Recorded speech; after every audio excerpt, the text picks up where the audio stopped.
आई देहाती बहू। हाल ही में रोहन की शादी निर्मला नाम की लड़की से हुई थी। निर्मला गांव की लड़की थी। रोहन के पिता और निर्मला के पिता दोनों बचपन के दोस्त थे। उन्होंने बचपन में ही एक दूसरे से वादा कर लिया था कि दोनों बच्चों के बड़े होते ही उनकी शादी करवा देंगे।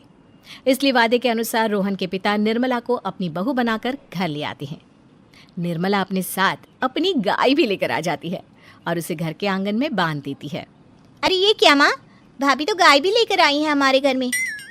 अभी घर में गाय बंधी देखकर आस पड़ोस के लोग तो हमारा मजाक उड़ाएंगे ना। हाँ बेटा, तू ठीक कहती है, लेकिन क्या करूँ मैं, तू तो जानती है तेरे पिता किसी की नहीं सुनते। अरे ये क्या निर्मला, तुम अपने साथ गाय क्यों लेकर आई हो? आपके शहर में पैकेट वाला मिलावटी दूध मिलता है ना, लेकिन मुझे तो रोज ताजा दूध पीने की आदत है। गाय लाकर मैंने ना बहुत अच्छा किया है। अब हम सब रोज ना गाय का ताजा ताजा दूध पियेंगे। अरे ये सब तो ठीक है, लेकिन तुम ध्यान रखना कि तुम्हारी गाय की वजह से आस पड़ोस के लोगों को कोई तकलीफ ना हो। हाँ हाँ, मैं सब देख लूँगी, आप चिंता ना करें। कुछ दिन बीत जाते हैं। फिर एक दिन, चल बहू, आज हमें बाजार से सब्जी खरीदने जाना है। उसके बाद सुनीता निर्मला को बाजार में ले जाती है। सब्जी के महंगे दाम देखकर निर्मला के तो होश उड़ जाते हैं। ये क्या माँ जी, 1000 रुपये की सब्जी, ये तो बहुत ही ज़्यादा है। अब क्या करे बहू, शहर का तो यही हाल है। ना ना ना, मैं इस तरह पैसों की बर्बादी बर्दाश्त नहीं कर सकती। अब से ना हम इस बाजार से सब्जी नहीं खरीदेंगे। यहाँ फिर अगले दिन निर्मला घर के आंगन की मिट्टी खोद कर वहाँ तरह तरह की सब्जियाँ लगा देती है। अरे काव्या, तेरी भाभी तो बहुत अजीब है, उसने तेरे पूरे आंगन को खेत बना कर रख दिया। मेरी समझ में नहीं आता तुम लोग इस लड़की को कहाँ से पकड़ कर लाए हो। अरे सब मेरे पिताजी का किया धरा है। सालों पहले अपने दोस्त से किए वादे के चलते उन्होंने उस गवार को हमारे गले बांध दिया। अरे तेरी भाभी सच में एक नंबर की गंवार है। उसे तो ढंग के कपड़े पहनने तक नहीं आते, ऊपर से उसने तेरे घर को गांव का तबेला बनाकर रख दिया है। उन औरतों की बातें सुनकर काव्या को बहुत बुरा लगता है। फिर वो अपने भाई रोहन से इस बात की शिकायत करने लगती है। रोहन निर्मला को समझाने की बहुत कोशिश करता है, लेकिन निर्मला के आगे उसकी एक नहीं चलती। फिर एक दिन रोहन निर्मला को एक शादी में ले जाता है। सभी मेहमान खाना खाने में व्यस्त थे। उधर रोहन भी अपने दोस्तों से गप्पे लड़ाने लगता है। तभी निर्मला तंदूरी चिकन के स्टॉल से ढेर सारे लेग पीस उठाकर अपने पर्स में डालना शुरू कर देती है। घर जाने के बाद इसे फ्रिज में रख दूंगी और कल सुबह मैं चीज़ सिखाऊंगी। फिर खाना खाने के बाद दोनों पति पत्नी वहाँ से जाने लगते हैं, लेकिन तभी दुल्हन का भाई उन्हें रोक लेता है। अरे ये सब क्या है? मैंने यहाँ खाना खाने के लिए सबको बुलाया था, खाना चोरी करने के लिए नहीं। तुमने पर्स में जो चिकन के लेग पीस छुपा रखे ना, चलो बाहर निकालो उन्हें। दुल्हन का भाई फौरन निर्मला से पर्स छीनकर सारे लेग पीस बाहर निकाल लेता है।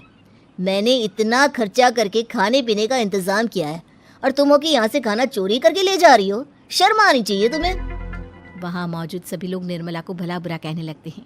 अपनी बेइज्जती होते देख रोहन दुल्हन के भाई से माफ़ी मांगकर निर्मला को घर ले आता है। निर्मला, आज तुमने सबके सामने मेरी नाक कटवा दी। आखिर तुम्हें चिकन के पीस चुराने की ज़रूरत क्या थी? मुझे माफ़ कर दीजिए रोहन जी। दरअसल ना, हमारे गांव में जब भी शादी होती थी तब मैं और मेरी सहेलियाँ इसी तरह शादी से ढेर सारा खाना लेकर आते थे। मुझे नहीं पता था कि मेरी इस गलती से आपकी इतनी बेइज्जती हो जाएगी। मुझे माफ़ कर दीजिए, आज के बाद ऐसी गलती कभी ना करेंगे। इतना कहकर निर्मला रोने लगती है। निर्मला को रोते देख रोहन का दिल पिघल जाता है और उसे माफ़ करके गले लगा लेता है। इस तरह कुछ दिन बीत जाते हैं। फिर एक दिन रोहन उदास होकर घर लौटता है। रोहन के कपड़े बुरी तरह फटे हुए थे। अरे बेटा, ये सब क्या है? किसी के साथ मारा पीटी हो गई है क्या?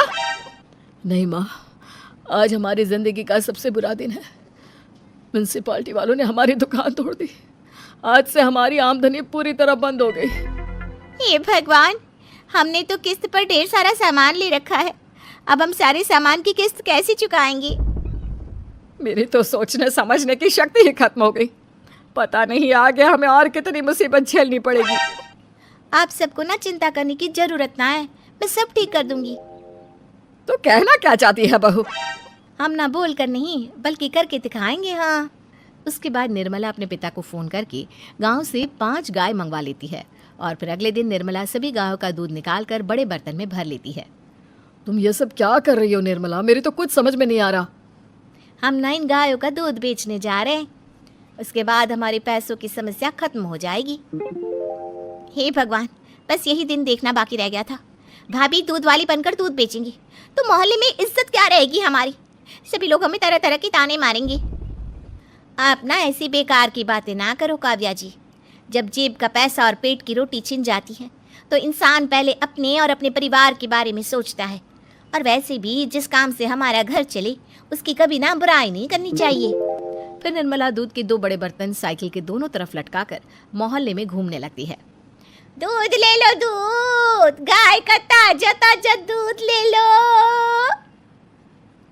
बिना मिलावट का शुद्ध दूध ले लो, चलो चलो आओ भाई जल्दी ले लो। तभी निर्मला के पास कुछ औरतें आती हैं। अरे तुम तो सुनीता की बहू हो ना, तुम इस तरह सड़क पर दूध क्यों बेच रही हो? निर्मला उन दोनों औरतों को अपने घर के हालातों के बारे में सब बता देती है। देखिए, मैंने ना अभी अभी गाय का ताजा दूध निकाला है।